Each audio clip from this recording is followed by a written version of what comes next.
संक्षिप्त आनंद रामायण मनोहर कांड सर्ग 8।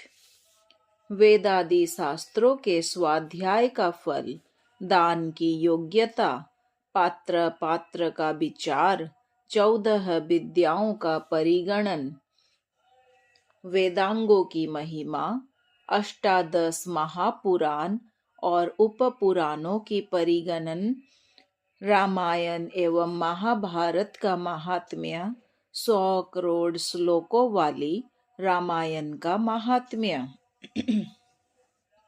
श्री रामदास बोले, भूव आदि व्यावृत्तियों से युक्त गायत्री शताक्षर गायत्री है, जो वेद के अक्षरों मंत्रों के समान महात्म्य से युक्त है।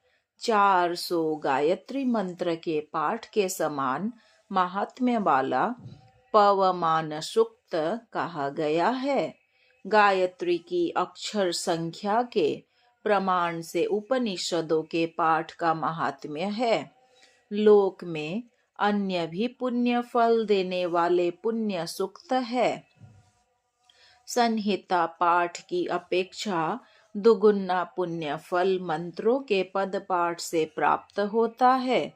क्रम पाठ से तिगुना फल और जटा पाठ से 6 गुना पुण्य फल प्राप्त होता है। महाभारत का पाठ वेद पाठ के समान ही कहा गया है। पुराणों के पाठ से वेदों के पाठ से आधे पुण्य फल के बराबर फल प्राप्त होता है और स्मृतियों के पाठ से उससे भी आधा पुण्य प्राप्त होता है। महाभारत के अंतर्गत श्रीमद् भगवद गीता तथा श्री विष्णु सहस्र नाम पढ़ा गया है। ये दोनों ही गायत्री मंत्र के समान पुण्य देने वाले और पाप का क्षय करने वाले कहे गए हैं। पाठ का जो फल बताया गया है उससे 4 गुना पुण्य फल उसका अर्थ समझने से प्राप्त होता है। श्रवण करने से 10 गुना पुण्य प्राप्त होता है। इस लोक में भूमि के दान को महादान कहा गया है, किंतु विद्या दान उससे भी 10 गुना अधिक फल देने वाला है। विष्णुदास बोले, हे गुरु, स्वर्ण का अथवा अन्य किसी वस्तु का दान किसे प्रदान करना चाहिए? ब्राह्मण अथवा अन्य कोई किस प्रकार से दान ग्रहण करने की योग्यता प्राप्त करता है? श्री रामदास बोले, जो गुरुकुल में निवास करता है, भिक्षा के अन्न ग्रहण करता है, वेदों का अध्यापन करता है और अपने वेद की संपूर्ण शाखा का ज्ञान प्राप्त करता है, वह यथोक्त फल प्राप्त करता है। शिष्य तथा गुरु वेद संहिता का जितना पाठ करते हैं, उसके प्रत्येक अक्षर का फल गायत्री मंत्र के एक बार जप के फल के बराबर प्राप्त होता है। संहिता पाठ से 1.5 गुना फल गाथा पाठ से बताया गया है। उससे भी दुगुना फल उपनिषदों के पाठ से होता है।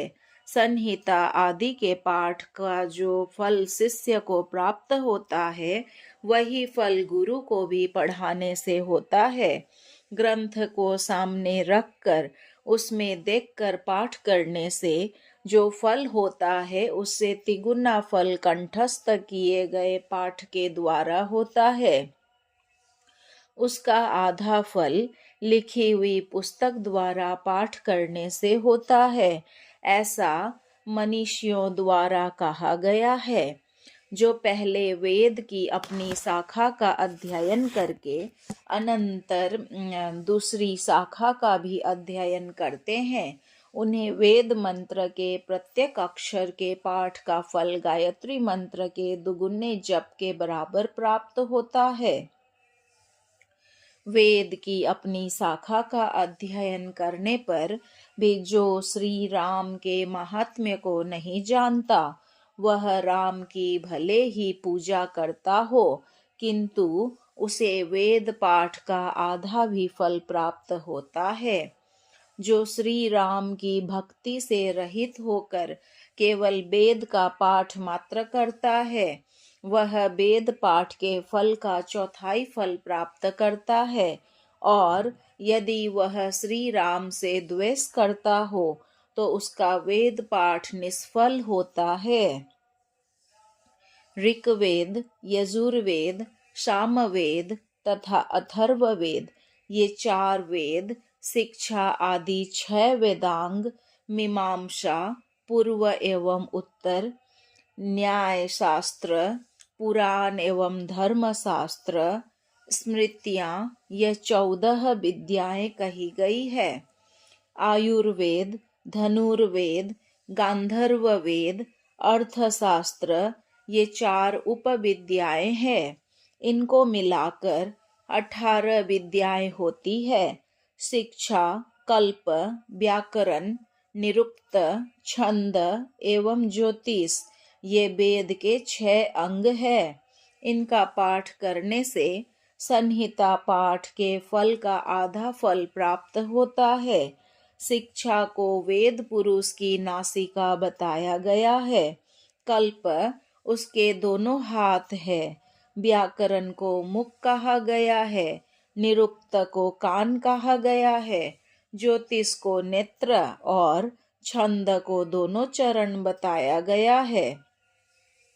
जो शिक्षा, कल्प, निरुक्त तथा छंद इन वेदांगों के अध्ययन के लिए विशेष श्रम करते हैं, उन्हें वेद पाठ का 4 फल मिलता है।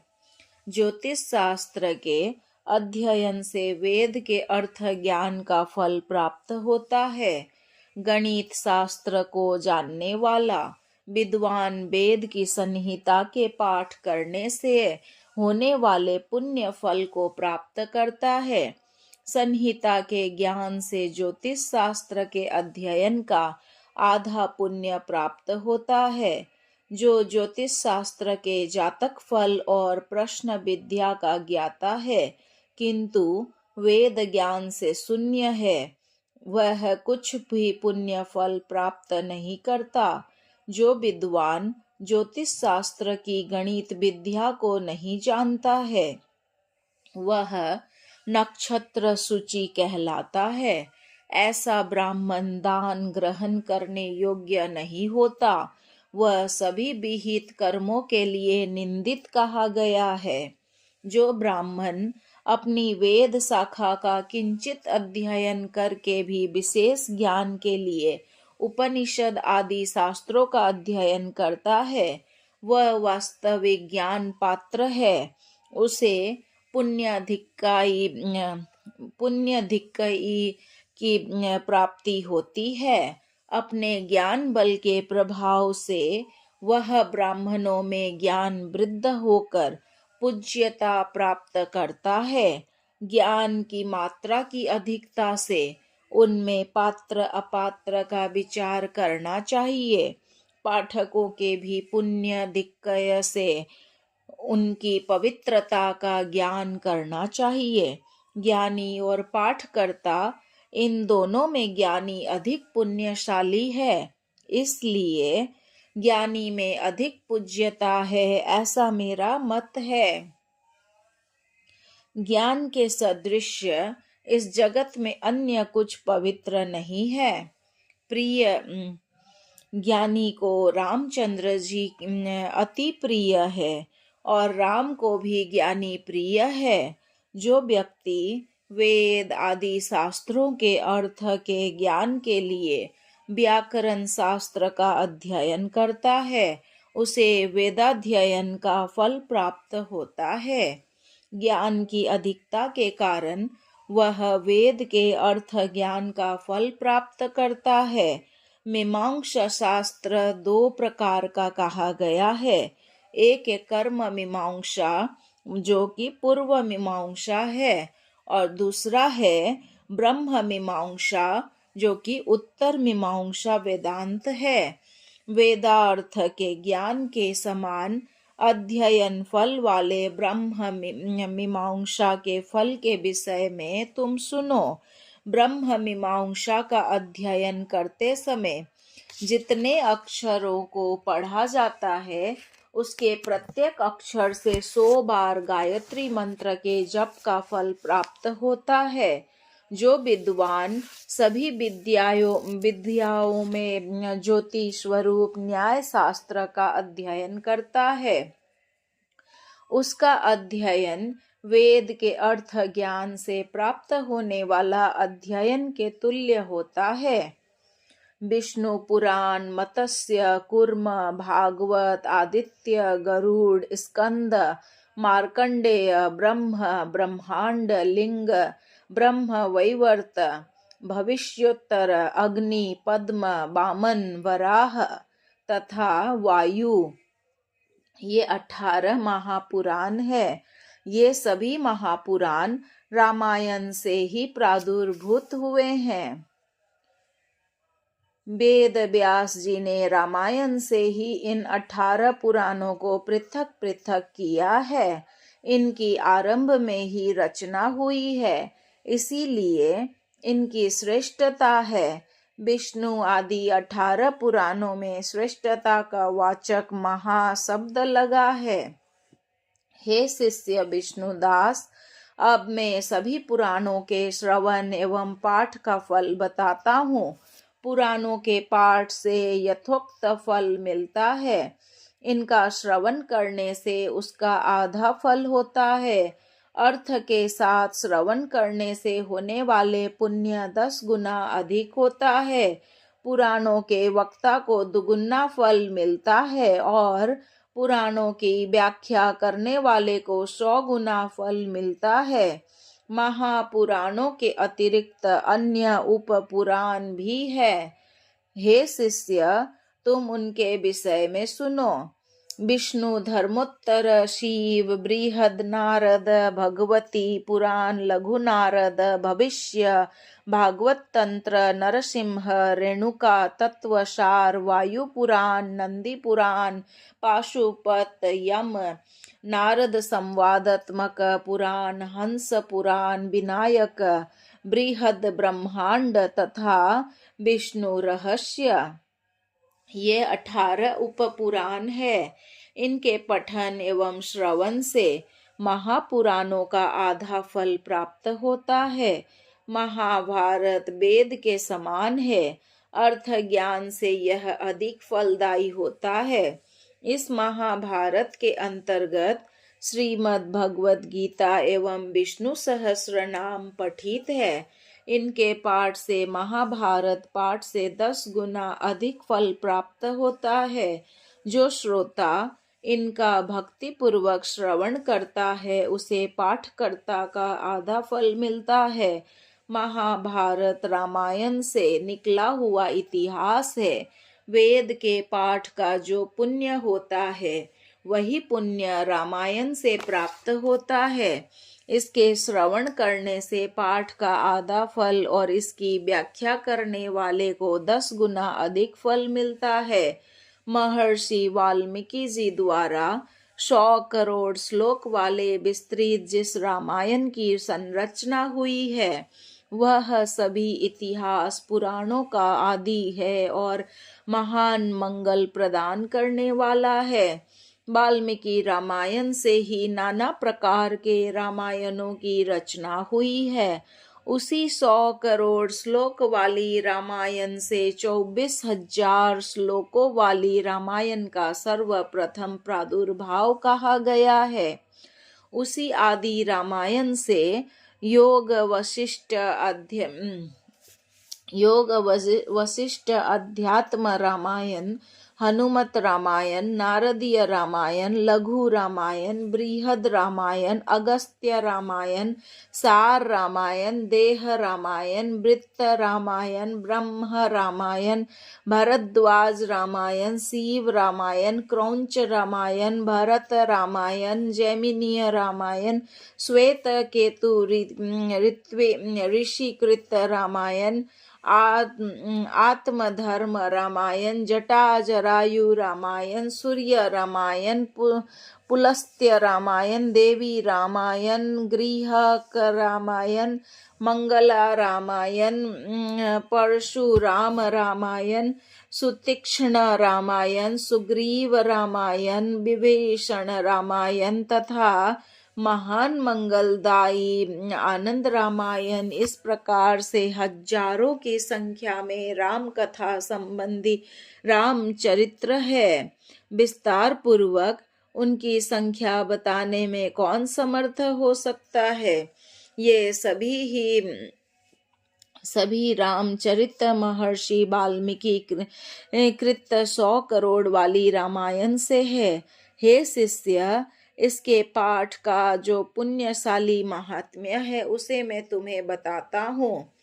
100 करोड़ विस्तार वाली रामायण का श्रवण करने से मनुष्य को जो फल प्राप्त होता है, हे शिष्य, उसका आधा फल इस आनंद रामायण के पाठ से प्राप्त हो जाता है, जो अत्यंत शुभ प्रदान करने वाला है। इसका पाठ करने से सुनने की अपेक्षा दुगुना फल प्राप्त होता है और इसकी व्याख्या करने वाले को 10 गुना अधिक फल मिलता है। अतः श्रेष्ठ मनुष्यों को सदा ही इस आनंद रामायण का श्रवण करना चाहिए। पवित्र न तो भूतकाल में कोई ग्रंथ हुआ और न भविष्य में ही कोई होगा। सभी शास्त्रों में पांचरात्र आगम को सर्वाधिक महत्व दिया गया है। उसका पाठ करने से श्रीमद् भगवत गीता के पाठ का फल प्राप्त होता है। महाभारत की कथा को अथवा श्रेष्ठ भक्तों द्वारा निर्मित राम विषयक काव्यों के पाठ से विद्वान व्यक्ति को रामायण के पाठ का 10अंश फल प्राप्त होता है। अन्य भक्तों द्वारा निर्मित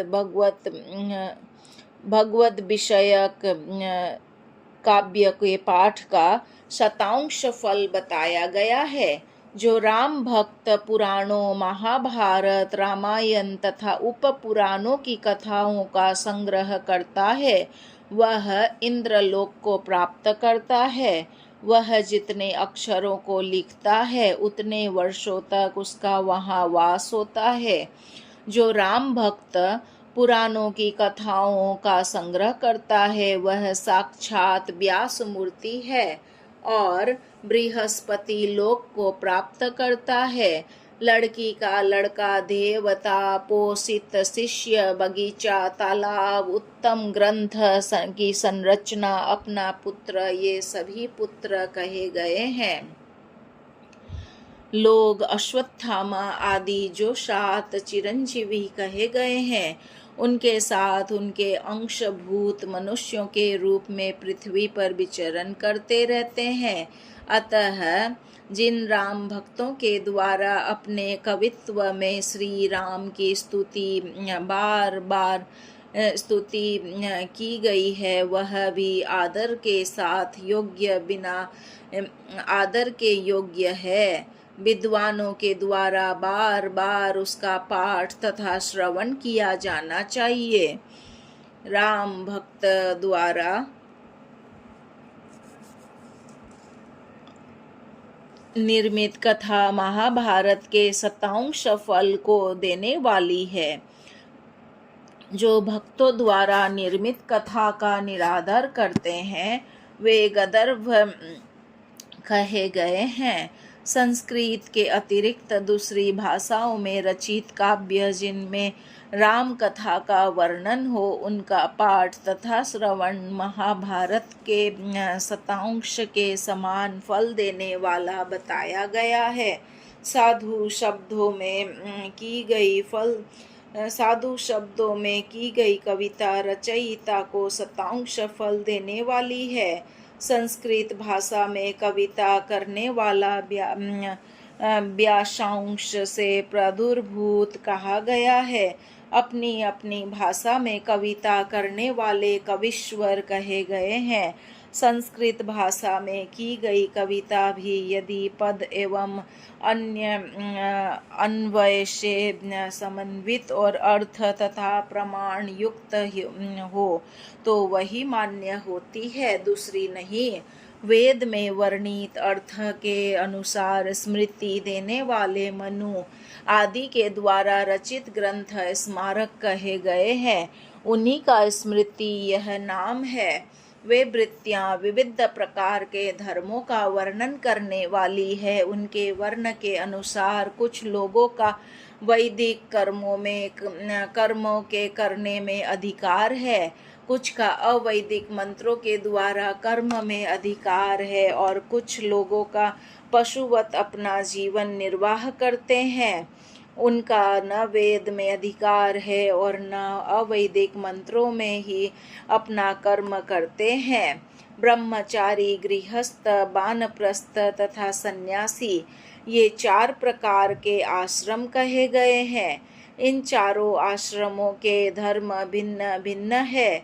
कब, कहाँ, कैसे और किसके द्वारा कौन कर्म करने योग्य है, इसका स्पष्ट निर्णय धर्मशास्त्र के द्वारा ही होता है। धर्मशास्त्र की आज्ञा से विहित कर्मों को न करके मनमाना आचरण करने वाला पाप का भागी होता है। कोई भी कर्म अनुचित स्थान में अपूर्ण रूप से किया गया कर्म हो तो वह निष्फल हो जाता है। इस प्रकार किया गया कर्म प्रत्यवाय ही उत्पन्न करता है। अतः कर्मों के विषय में धर्मशास्त्र का निर्णय लेना चाहिए। ब्राह्मणों को तो और भी अधिक सावधानी से कर्म करना चाहिए। अपने ज्ञान वृद्धि की अपेक्षा स्मृति की आज्ञा और स्मृति से भी वेद की आज्ञा अधिक मान्य है। ऋग्वेद का उपवेद आयुर्वेद है। दूसरों के कल्याण के लिए और स्वयं अपनी आरोग्यता प्राप्ति के लिए अथवा अपनी आजीविका के तात्पर्य से भी द्विजातियों को चाहिए कि वे आयुर्वेद का अध्ययन करें।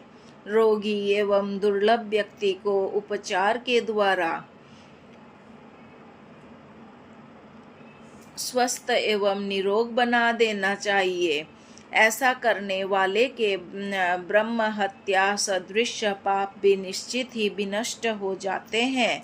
इसी परोपकार के प्रभाव से चिकित्सक 4 कुच्छ्रिक चंद्रायन व्रतों से प्राप्त होने वाले पुण्य फल को प्राप्त करता है। इस प्रकार उपचारकर्ता को ब्राह्मण आदि वर्णों की चिकित्सा का तत्वर्ण के अनुसार फल प्राप्त होता है। यदि विशेष उपचार आदि प्रयत्न करने पर भी आयु की क्षणिकता के कारण वह रोगी बच नहीं पाता, तब भी वह आधा पुण्य फल प्राप्त करने वाला है। इसमें कोई विचार करने की आवश्यकता नहीं है।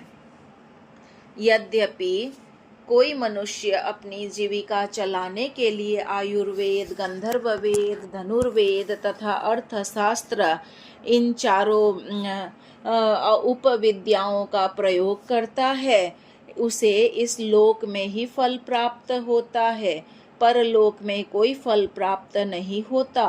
तथापि मनुष्य रोग सागर में डूबे हुए किसी व्यक्ति का उद्धार करता है, उसके द्वारा कौन सा धर्म अर्थात पुण्य कर्म संपादित नहीं हो जाता, अथवा वह कौन से सम्मान को प्राप्त नहीं करता, अर्थात उसने सब कुछ प्राप्त कर लिया।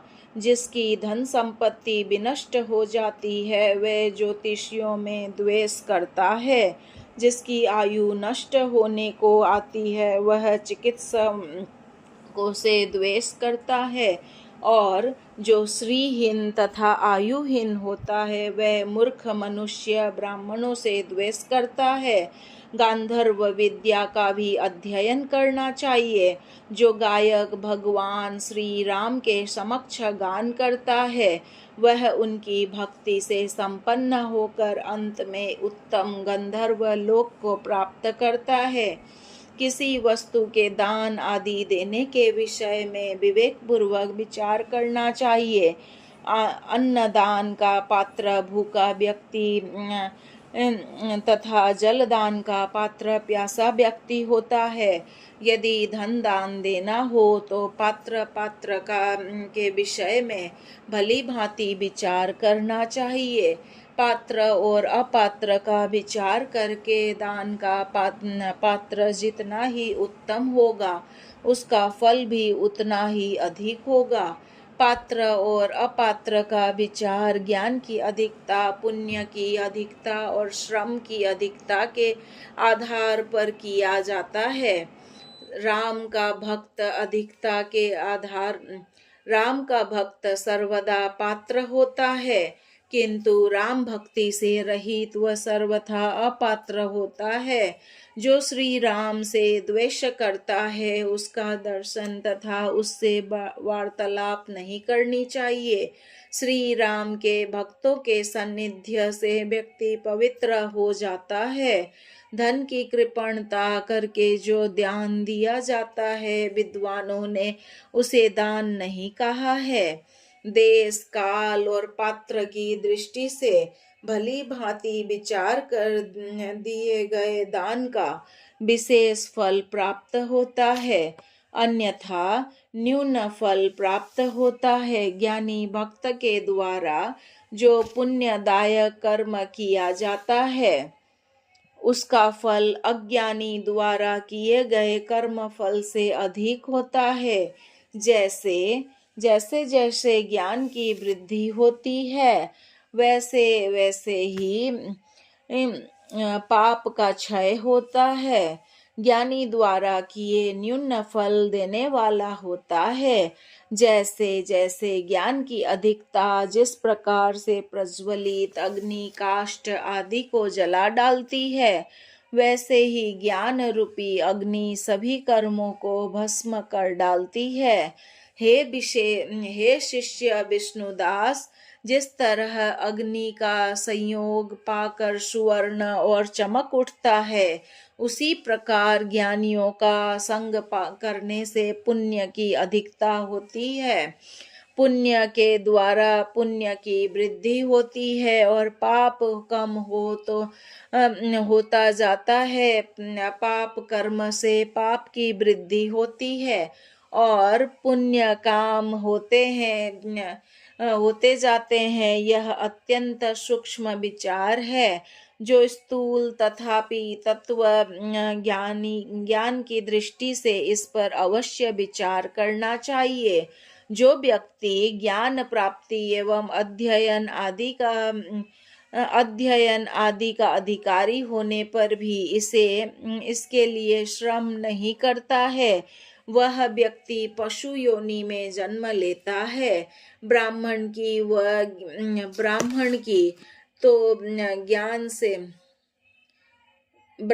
की तो ज्ञान से अथवा स्वाध्याय आदि से ही पुण्य की वृद्धि होती है।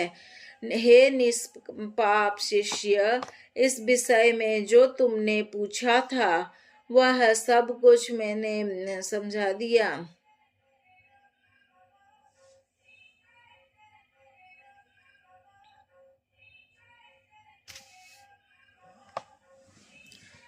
हे निष्पाप शिष्य, इस विषय में जो तुमने पूछा था वह सब मैंने संक्षेप में तुम्हें बताया। इसी से पुण्य एवं पाप के विषय में समझ लेना चाहिए। बहुत से धर्म है और पाप भी अनेक है। विद्वानों के पापों के अनेक प्रायश्चित भी बताए हैं। लोगों को भली भांति बुद्धि से विचार कर पापों के क्षय के लिए उन प्रायश्चित व्रतों का परिपालन करना चाहिए।